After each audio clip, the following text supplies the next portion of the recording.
Hello everyone.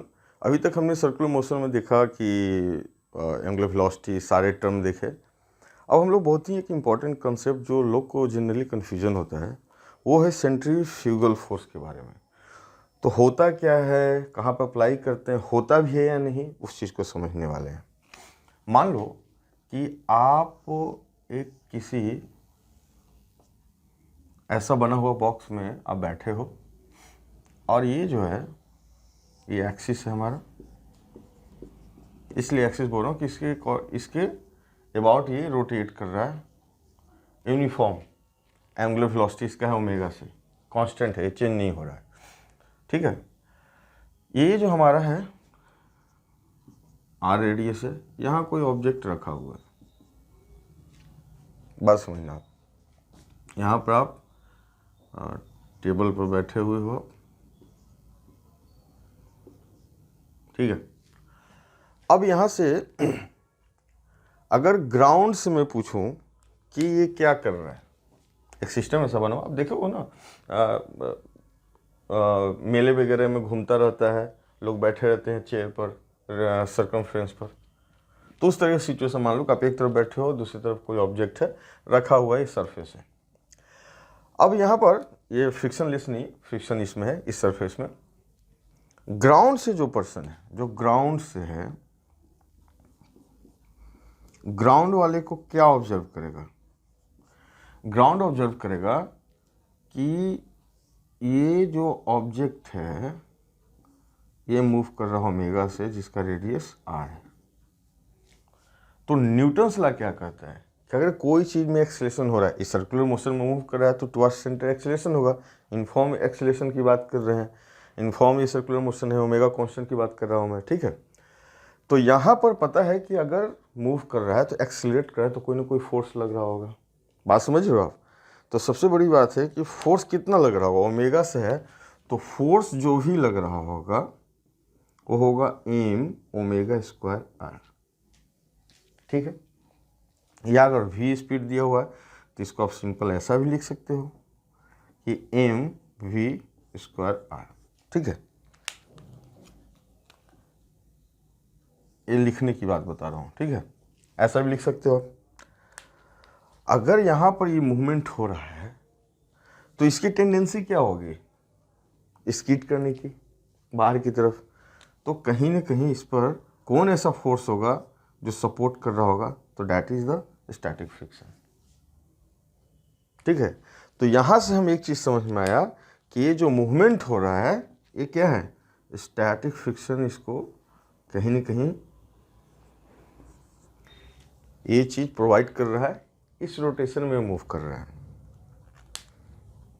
यहाँ पे object रखा हुआ है। अब बात ये है कि आप समझो मैं क्या बोलना चाह रहा हूँ। ऐसे मूव करता है तो रेस्ट में था, लेकिन ये भी मूव कर रहा है। तो मूव कर रहा है तो कोई ना कोई तो फोर्स इस पर लग रहा होगा।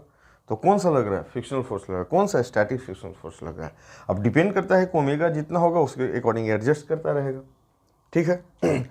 अब ये बात है कि इसमें हम लोग ये देख सकते हैं कि मैक्सिमम कितना जा सकता है। मैक्सिमम अगर बात करें कि मैक्सिमम कितना जा सकता है, तो आपको पता है कि मैक्सिमम जो होगा ये हमारा जा सकता है म्यू एस एन। तो इसका अगर फ्री बॉडी डायग्राम यहाँ से देखोगे तो क्या होगा? N, this is weight M G. तो आप कह सकते हो कि म्यू एस एम जी। तो यहाँ से आप ये बोल सकते हो कि M omega square, F S हमेशा क्या होगा? इससे लेस होगा। F S is always less than F S max. तो M omega square R is less than mu S M G, यानी कि omega square is less than mu S G upon R. यानी कि omega के ऊपर depend करता है। तो ओमेगा कहाँ तक जाएगा तब तक ये यहाँ से दिखेगा कि सर्कुलर मोशन में ये मूव कर रहा है, ठीक है। तो इतने लिमिट तक दिखेगा कि हाँ जी ये सर्कुलर मोशन पर उस रेडियस को मेंटेन करके ये मूव कर रहा है। एक चीज़ यहाँ से समझ में आया, मुझे सेंट्रीफ्यूगल फोर्स बताने का ये पर्पस नहीं है, कुछ और है। अब समझो कि अगर इस पर्सन से पूछें, इस पर्सन से जो पर्सन अंदर बैठा हुआ इस सिस्टम के अंदर, वो क्या बोलेगा? वो बोलेगा ये रेस्ट में है, ये रेस्ट में है।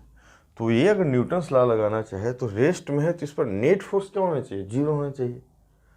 तो ग्राउंड से हम लोग बोल रहे हैं कि फ्रिक्शनल फोर्स इधर लग रहा है, तो इसको बोलेंगे कि नहीं फ्रिक्शनल फोर्स लग रहा है, तो ये बोलेगा फ्रिक्शनल फोर्स लगता है तो मेरे तरफ आना चाहिए था, ये आ तो रहा नहीं है। उस केस में हम लोग एक फिक्टिशियस इमेजिनरी सूडो फोर्स लगाते हैं, जिसको हम लोग बोलते हैं सेंट्रीफ्यूगल फोर्स। सर्कुलर मोशन के केस में सेंट्रीफ्यूगल फोर्स। ये वाकई में फोर्स होता नहीं है, फिर से मैं रिपीट कर रहा हूँ, ये फोर्स होता नहीं है। ये इसलिए लगाया जाता है कि जब नॉन इनर्शियल फ्रेम, ये क्या है? एक्सीलरेटेड है। नॉन इनर्शियल फ्रेम में न्यूटन्स लॉ, यहाँ पर न्यूटन्स लॉ कौन सा लग रहा है? फर्स्ट लॉ रेस्ट में है, तो नेट फोर्स क्या होना चाहिए था? हमारा 0 लगना चाहिए था। तो नेट फोर्स 0 लगे, न्यूटन्स लॉ को वैलिड करने के लिए यहाँ हम लोग अपोजिट डायरेक्शन में जो भी होता है फोर्स, उसके जो एक्सेलरेशन का अपोजिट डायरेक्शन में लगाते हैं। तो यहाँ पर हम लोग क्या लगा देंगे? M omega square R. तो इसको अगर ऐसा आप दिखाना चाहोगे तो ये होगा एन, ये होगा एम जी, ये होगा M omega square R, and this is यहाँ static friction. So this is centrifugal force. क्यों लगा रहे हैं? To validate the Newton's law, ताकि उसके थ्रू हम लोग कैलकुलेशन कर सकें जो भी चीज़ हमें पैरामीटर की रिक्वायरमेंट है। To validate Newton's law in non inertial rotating frame, circular motion frame, ये जो हम लोग लगा रहे हैं। अब एक एग्जांपल आपको बहुत बेस्ट दिखा रहा हूँ, समझना आप। ये जो बकेट है, लोगों को कन्फ्यूजन कहाँ होता है? सेंट्रीफ्यूगल, ये बकेट है, सपोज करो कि इसमें ऐसे है और ऐसे बकेट है, आप इसको रोटेट कर रहे हो ऐसे, इसमें पानी है। एक सर्टेन स्पीड पर, एक सर्टेन लीनियर स्पीड पर इसको जब मूव करोगे तो पानी नहीं गिरता है। लोग से पूछो क्यों नहीं पानी गिर रहा है, तो बोलेगा कि यहाँ सेंट्रीफ्यूगल फोर्स लग रहा है, इसलिए नहीं गिर रहा है। रीज़न ये नहीं होता है। आप जब यहाँ पर बैठे हो तो आपको पता है कि यहाँ नेट फोर्स 0 लग रहा है, बात समझना, लेकिन पानी नहीं गिर रहा है। सेंट्रीफ्यूगल फोर्स कोई फोर्स ही नहीं है, उसको ऊपर की तरफ पुश कर रहा है चीज़ों को। बेसिकली जिस रेट से बकेट नीचे आता है, जिस रेट से बकेट, जैसे कि बकेट यहाँ पहुँचा तो पानी भी यहाँ तक आ गया, बकेट यहाँ पहुँचा तो पानी भी तो जिस रेट से बकेट डाउन जा रहा है, पानी के जो टोटल पार्टिकल बॉल उसी रेट से उसके साथ नीचे आता है, इस कारण वो नीचे नहीं गिरता। अब ये पेन है, बात समझना, पेन अगर गिर रहा है तो पेन के जो भी पार्टिकल अंदर जो इंक वगैरह होंगे, उसी अगर रेट से आ रहा है तो कभी इससे सेपरेट हो सकता है? नहीं हो सकता है। लेकिन इसकी इंटिटी अगर ये पेन ज़्यादा स्पीड से आए और इसका अंदर का इंक सपोज ये खुला उस स्पीड से ना आए, तब इंक वहीं को वहीं रह जाएगा, ये आगे चला जाएगा। लेकिन बकेट जैसे ऐसे आया तो पानी फिर उसी पोजीशन में आ गया, पानी उसी स्पीड से आ रहा, फिर आया उसी। तो रिलेटिव जो position of water with respect to bucket है वो चेंज नहीं करता है, इस कारण नहीं गिरता है, ना कि यहाँ सेंट्रीफ्यूगल फोर्स के कारण। ऐसे बहुत सारे एग्जाम्पल हैं। आप रोटेट करते हो किसी चीज़ पर बैठ कर, रोटेट करते करते क्यों बाहर चला गया? आप देखते हो ना, एक सर्टेन टाइम का बाहर चला जाता है, तो बोलते हैं सेंट्रीफ्यूगल फोर्स लग गया।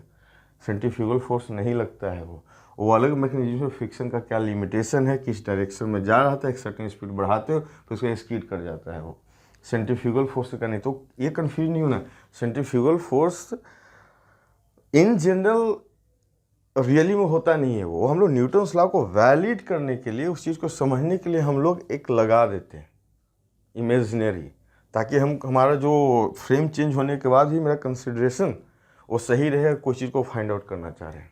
ओके।